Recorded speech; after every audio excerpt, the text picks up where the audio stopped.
नमस्कार दोस्तों, आज हम बात करने वाले खेसारी लाल यादव का मैनेजर विवेक सिंह के बारे में। क्या खेसारी लाल यादव का टीम में फिर से ज्वाइन कर रहा है? चलिए इसके बारे में हम बात कर रहे हैं। तो मेरा चैनल पे पहली बार आए हैं तो सब्सक्राइब कर लीजिएगा। आप देख रहे हैं सरोज भोजपुरी। चलिए बात करते हैं। दोस्तों, क्या खेसारी लाल यादव का टीम में फिर से विवेक सिंह आ सकता है?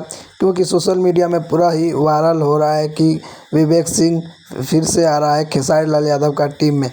तो हम बता रहे हैं दोस्तों कि कोई अपडेट नहीं है कि विवेक सिंह फिर से खेसारी लाल यादव का टीम में आएगा। हमको नहीं लगता है कि खेसारी लाल यादव फिर से विवेक सिंह को अपना टीम में रखेगा।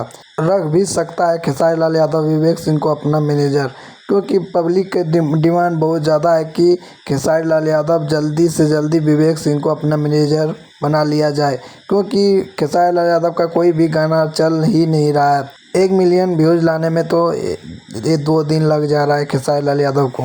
तो ये वीडियो पूरा से पूरा शेयर कीजिए और कैसा लगा मेरा वीडियो कमेंट करके बता दीजिएगा। तो फिर मिलेगा अगले वीडियो में। जय हिंद, जय भारत।